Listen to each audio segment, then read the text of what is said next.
साथियों नमस्कार, स्वागत है आपका अपने चैनल सक्सेस जंक्शन एक कदम सफलता की ओर में। और हम लेकर के आ गए आपके लिए एमपीपीएससी 2020 और 2021 की दृष्टि से अति महत्वपूर्ण आपका टॉपिक है यूनिट 7 का विज्ञान एवं जैव विविधता। यानी कि यहाँ पर आपको साइंस के भी प्रश्न कराए जाएंगे, साथ ही साथ में पर्यावरण एवं जैव विविधता के भी कुछ प्रश्न आपको देखने को मिलेंगे। सारे प्रश्न अच्छे लेवल के होंगे, तो बिल्कुल चिंता नहीं करना है। अच्छे अच्छे प्रश्न हम आपके लिए डेली लेकर के आते रहते हैं प्रैक्टिस सेट के रूप में। तो चलिए शुरुआत करते हैं और बिना समय गवाए हुए कर हर मैदान फतेह। यानी कि कोई भी एग्जाम आपके सामने आए, आपको हर एक एग्जाम को क्वालिफाई करना है, ठीक है। तो चलिए शुरुआत करते हैं, सीधे प्रश्न नंबर 1 की ओर चलते हैं। देखिए, तो प्रश्न नंबर 1 है, इनमें से कौन सा तत्व पेनिसिलिन का स्रोत है। यानी कि जो पेनिसिलिन बनाई जाती है वो इनमें से किस तत्व की मदद से बनाई जाती है? कवक, जीवाणु, शैवाल या फिर विषाणु? चलिए आंसर देखते हैं। तो सही आंसर है ए, यानी कि कवक के द्वारा पेनिसिलिन का निर्माण किया जाता है। चलिए कुछ जानकारी आपको देते हैं। देखिए, तो पेनिसिलिन कवक पेनिसिलिन का स्रोत है। यानी कि पेनिसिलिन जो है वो कवक पेनिसिलिन से बनाया जाता है। लोग इस प्रतिजैविक को मुख द्वारा या फिर टीके के जरिए लेते हैं। तो जो पेनिसिलिन है वो एक प्रतिजैविक होता है, जिसे या तो लोग डायरेक्ट मुख द्वारा ले लेते हैं या फिर टीके के जरिए इसको लिया जाता है। अलेक्जेंडर फ्लेमिंग ने पेनिसिलिन की खोज की थी। और ये प्रश्न तो कई बार परीक्षाओं में आया, आपको पता भी होगा, कई बार परीक्षाओं में रिपीट होकर के प्रश्न आता रहता है कि पेनिसिलिन की खोज किसने की है। तो आपको याद रखना है, अलेक्जेंडर फ्लेमिंग ने पेनिसिलिन की खोज की है। अभी पेनिसिलिन जो आपको कवक है, कवक के बारे में बता दें, कवक कहाँ कहाँ पर आपको दिखाई देगा। तो जैसे आप रोटी पर काले धब्बे की उपस्थिति को देखते हैं, जब आप कभी रोटी को खुला छोड़ दें कुछ देर के लिए या कुछ दिनों के लिए, तो आप देखेंगे उस पर काले काले धब्बे पड़ने लगते हैं, सफेद सफेद फफूंद सी पड़ने लगती है, तो उसे फंगस या फिर कवक कहते हैं। और देखिए, तो मशरूम और जो खमीर हैं वो भी आपके फंगस या फिर कवक के ही उदाहरण होते हैं, ठीक है। और अभी ब्लैक फंगस नामक बीमारी चली है, ये भी आपको पता होगा, ठीक है। और अभी हमने सुबह वाली जो वीडियो अपलोड की है उसमें हमने आपको बताया कि ब्लैक फंगस नामक बीमारी को सबसे पहले महामारी किसने घोषित किया है। तो राजस्थान सरकार ने सबसे पहले ब्लैक फंगस बीमारी को महामारी घोषित किया है। आज सुबह वाली वीडियो देखिएगा, आपके लिए बहुत ज़्यादा महत्वपूर्ण है। जितनी भी अभी तक योजनाएं परियोजनाएं चलाई गई हैं कोरोना टाइम 2021 के दौरान, उन सभी राज्यों की योजनाएं और परियोजनाओं को हम एक ही वीडियो में लेकर के आए हैं। बहुत अच्छी जानकारी आपको दी है, बहुत मेहनत भी लगी है। एक बार जाकर के जरूर देखिएगा सुबह वाली वीडियो। चलिए आगे बढ़ते हैं। देखिए, तो किस विटामिन को बांझपन रोधी विटामिन के रूप में जाना जाता है? Vitamin A, vitamin D, vitamin E या फिर विटामिन के? तो किसे यहाँ पर बांझपन रोधी, यानी कि जैसे कि कुछ महिलाओं को जैसे बच्चे नहीं होते हैं, तो उसकी उपाय के लिए कौन सा इनमें से विटामिन दिया जाता है? आइए देखते हैं सही आंसर क्या है इसका। तो इसका सही आंसर है सी, यानी कि विटामिन ई जो है वो बांझपन रोधी विटामिन कहा जाता है। चलिए कुछ जानकारी देखते हैं। देखिए, विटामिन वे यौगिक होते हैं जो हमारे शरीर की गतिविधियों के लिए आवश्यक है, लेकिन बहुत कम मात्रा में। हमें ज़्यादा विटामिन नहीं चाहिए रहे होता, ठीक है। विटामिन हमें चाहिए लेकिन बहुत कम मात्रा में।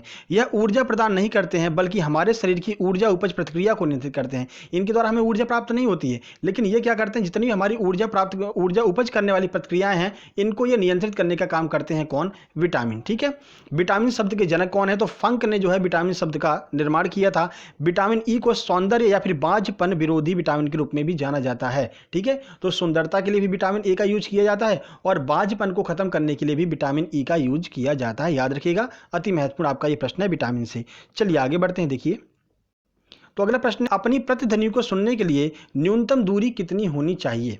5 मीटर, 10 मीटर, 13 मीटर या फिर 17 मीटर? आपके फिजिक्स का ये प्रश्न है, भौतिकी का। चलिए आंसर देख लेते हैं। तो इसका सही आंसर है डी, यानी कि 17 मीटर की दूरी होनी चाहिए अगर हमको अपनी प्रतिध्वनि सुननी है। अब ये प्रतिध्वनि होती क्या है, आइए बताते हैं। देखिए, तो यदि हम किसी परावर्तक वस्तु जैसे कि एक ऊंची इमारत के पहाड़ के पास चिल्लाते हैं या ताली बजाते हैं, तो थोड़ी देर बाद फिर वही आवाज़ हमको सुनाई पड़ती है। आप कहीं ऊंची इमारत पर जाइए या फिर पहाड़ पर जाइए, वहाँ से आप चिल्लाएंगे तो आपको वही आवाज़ दोबारा लौटती हुई सुनाई देगी, ठीक है, अपनी ही आवाज़। ऐसा क्यों होता है?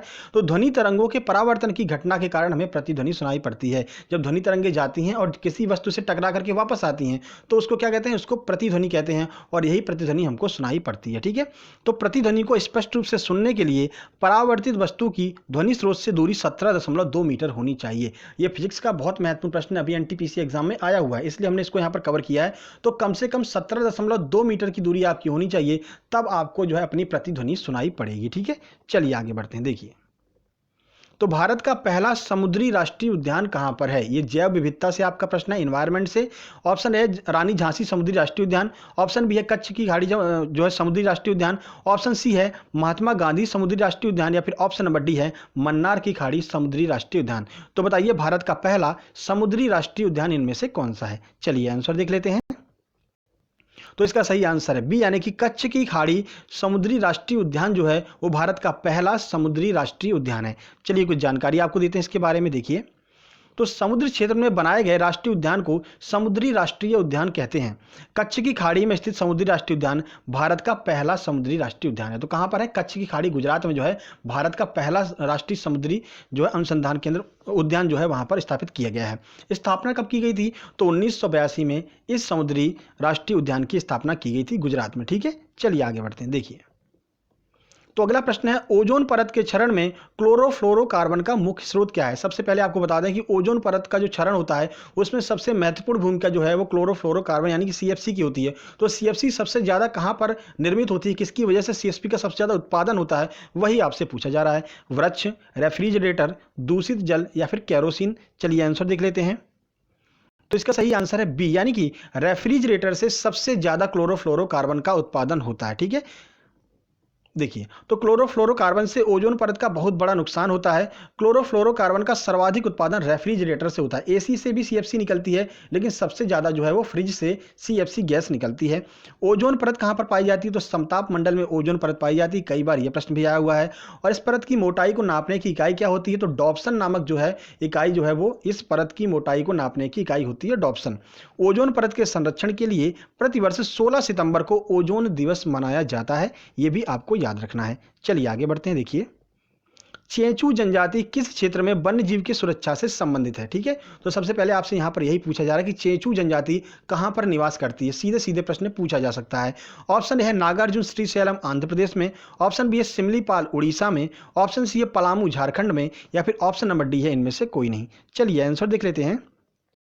तो इसका सही आंसर है ए, यानी कि नागार्जुन श्रीशैलम आंध्र प्रदेश में चेंचू जनजाति निवास करती है। चलिए कुछ जानकारी आपको देते हैं। देखिए, तो पर्यावरण मंत्रालय के बयान के अनुसार चेंचू जनजाति आंध्र प्रदेश के नागार्जुन श्रीशैलम क्षेत्र में वन्य जीव संरक्षण से संबंधित है। अब ये लोग क्या है? ये लोग वनों की रक्षा करते हैं। कौन? चेंचू जनजाति के लोग। इनको वन बहुत ज्यादा प्रिय होते हैं एक तरह से। ठीक है, चेंचू जनजाति दक्षिण भारत की सबसे बड़ी जनजाति है। बहुत महत्वपूर्ण यह प्रश्न है।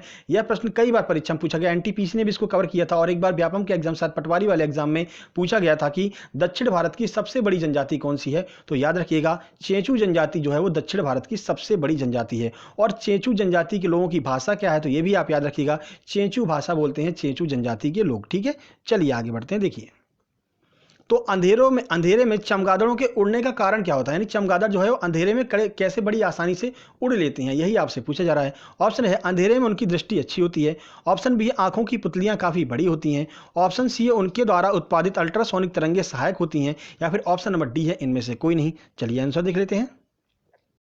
तो इसका सही आंसर है सी, यानी कि उनके द्वारा उत्पादित जो अल्ट्रासोनिक तरंगे होती हैं वो उनको अंधेरे में उड़ने में सहायता प्रदान करती हैं। किस तरह से सहायता प्रदान करती हैं, आइए देखते हैं। तो देखिए, चमगादड़ उड़ते समय पराध्वनिक तरंगे या अल्ट्रासोनिक वेव्स छोड़ते हैं।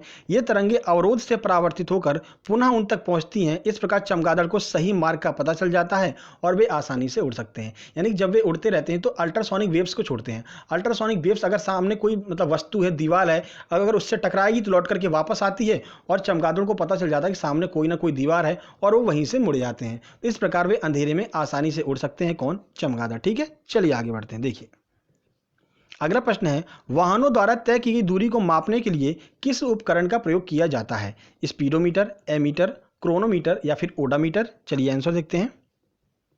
सही आंसर है डी, यानी कि ओडामीटर का उपयोग किया जाता है वाहनों द्वारा तय की गई दूरी को मापने के लिए।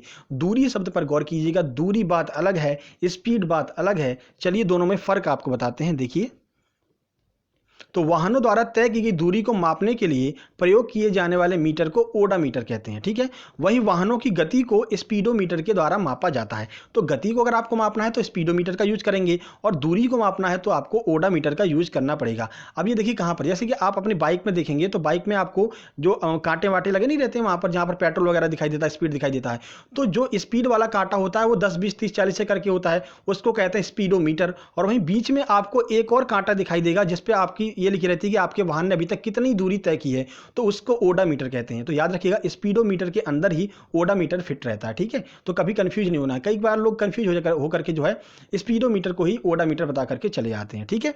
तो समुद्र की गहराई को कैसे मापते हैं, तो ये तो बहुत नॉर्मल सा प्रश्न है। समुद्र की गहराई को फैदोमीटर के द्वारा मापा जाता है और इकाई होती है फैदम, ठीक है। चलिए आगे बढ़ते हैं। देखिए, तो तंत्रिका तंत्र की संरचनात्मक एवं कार्यात्मक इकाई इनमें से क्या है? नेफ्रॉन, न्यूरॉन, डिहाइड्रेट या फिर कोशिका काय? चलिए आंसर देखते हैं। सही आंसर है बी, यानी कि न्यूरॉन जो है वो तंत्रिका तंत्र की संरचनात्मक एवं कार्यात्मक इकाई होती है। आइए देखते हैं इस प्रश्न के बारे में कुछ जानकारी। देखिए, तो तंत्रिका तंत्र शरीर की सभी तंत्रों की क्रियाओं का संचालन एवं नियंत्रण करता है, ठीक है। जो हमारा तंत्रिका तंत्र होता है, जो आपके मस्तिष्क होता है, उसी के द्वारा तो आपका पूरा शरीर जो है संचालित किया जाता है। अगर मस्तिष्क एक बार खराब हो गया तो फिर पूरे शरीर का कोई मतलब ही नहीं है ना। चलिए देखिए, इसके अंग मस्तिष्क एवं तंत्रिकाएं हैं। तंत्रिका तंत्र एक विशेष प्रकार की कोशिका का बना होता है जिसे न्यूरॉन्स या फिर तंत्रिका कोशिका कहते हैं। अतः न्यूरॉन्स या फिर तंत्रिका तंत्र की संरचनात्मक एवं कार्यात्मक इकाई होती है। तो ये प्रश्न भी पूछा गया है, पटवारी वाले एग्जाम में ही पूछा गया था कि जो है तंत्रिका तंत्र की संरचनात्मक एवं कार्यात्मक इकाई क्या होती है। तो याद रखना है, जो न्यूरॉन होता है वो जो तंत्रिका तंत्र है आपका, उसकी संरचनात्मक एवं कार्यात्मक इकाई होता है, ठीक है। चलिए आगे बढ़ते हैं। देखिए, तो ये आपके महत्वपूर्ण प्रश्न थे जो आपकी परीक्षाओं में पूछे जा सकते हैं विज्ञान एवं पर्यावरण से, ठीक है। ऐसे हम डेली आपके लिए वीडियो लेकर के आते रहते हैं, डेली प्रैक्टिस सेट आपके लिए हम लेकर के आते रहते हैं। साथ ही आपको बता दें, आज सुबह वाली वीडियो आपके लिए बहुत ज़्यादा महत्वपूर्ण है। अगर आप MPPSC के एस्पिरेंट हैं तो और भी ज़्यादा महत्वपूर्ण। अगर आपको MP की बहुत सारे एग्जाम देने आगे, MPSI, MP पुलिस, तो आपके लिए बहुत ज़्यादा महत्वपूर्ण है वीडियो। साथ ही साथ में अगर आप SSC देना चाहते हैं, रेलवे देना चाहते हैं, CBT2 रेलवे का जो है NTPC देना चाहते हैं, तो उसके लिए भी आपके लिए ये वीडियो बहुत ज़्यादा महत्वपूर्ण है। देखना मत भूलिएगा, बहुत ज़्यादा महत्वपूर्ण एक बार हम फिर आपसे कह रहे हैं, ठीक है। तो जितनी भी अभी तक कोरोना काल में चलाई गई परियोजनाएं हैं भारत सरकार के द्वारा या फिर राज्यों के द्वारा, वो सारी परियोजनाएं फुल डिटेल इंफॉर्मेशन के साथ में हम सुबह वाली वीडियो में आज आपके लिए सुपर संडे में लेकर के आए हैं, ठीक है। बाकी ये वीडियो पसंद आई, वीडियो को लाइक कीजिए, दोस्तों के पास शेयर कीजिए, चैनल को सब्सक्राइब करके नोटिफिकेशन बेल जरूर दबा लीजिए, क्योंकि डेली हम आपके लिए ऐसी ही प्रैक्टिस वाली वीडियो और रोज सुबह 7:30 बजे करंट अफेयर लेकर के आते रहते हैं। तो जल्द ही मिलते हैं कल सुबह 7:30 बजे करंट अफेयर वाली वीडियो में। तब तक के लिए नमस्कार, धन्यवाद।